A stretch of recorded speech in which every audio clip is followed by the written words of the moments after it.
പണ്ട് ഉണ്ടാക്കിയ കുറെ നിയമവ്യവസ്ഥതകളുണ്ട്, അത് ഇപ്പോഴും ഫോളോ ചെയ്യുന്നുണ്ട്. അത് മാറ്റാൻ ശ്രമിച്ചാലും നമ്മളെ കുറെ ഗ്രൂപ്പ്സ് വന്നത് മാറ്റാൻ വിടില്ല. എന്താണ് ആ ഗ്രൂപ്പിന്റെ ലക്ഷ്യം? എന്താണ് അല്ലെങ്കിൽ അപ്ഡേറ്റഡ് ആവാത്ത നിയമങ്ങൾ എന്താണ്? ഒന്ന് രണ്ട് എക്സാമ്പിൾ പറഞ്ഞാൽ നമുക്ക് പെട്ടെന്ന് എക്സാമ്പിൾ എന്ന് പറയാൻ മുസ്ലിം ലോ തന്നെ എടുത്തോളി. ചേഞ്ച് വന്നിട്ടില്ല. പലവിധമായ ചേഞ്ചസ് കൊണ്ടുവരാൻ നോക്കിക്കഴിഞ്ഞാലും വിടില്ല. അതുകൊണ്ട് എത്ര ആൾക്കാർ വന്ന് ഇന്നും സഫർ ചെയ്യുന്നുണ്ട്. പുതിയ ജനറേഷന്റെ ഏറ്റവും വലിയൊരു കാര്യം നിയന്ത്രണം ഇഷ്ടമല്ല എന്നുള്ളതാണ്.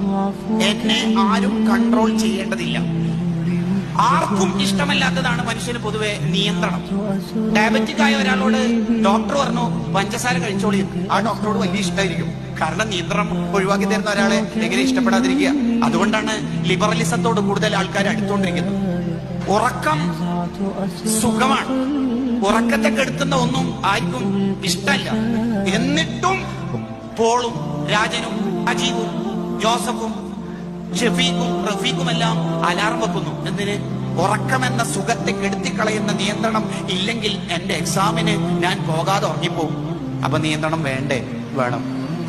അത് ലോകം അംഗീകരിച്ചൊരു തിയറിയല്ലേ അത്. അപ്പൊ നിയന്ത്രണം വേണ്ട എന്ന് പറയുന്നത് ലിബറലിസ്റ്റുകാരാണ്. എല്ലാം വലിച്ചെറിഞ്ഞ് സുഖിക്കുക, ആസ്വദിക്കുക, എന്നിട്ട് മൃഗത്തിലേക്ക് അധപ്പതിക്കുക. അതാണ് നടന്നുകൊണ്ടിരിക്കുന്നത്. Life for enjoy.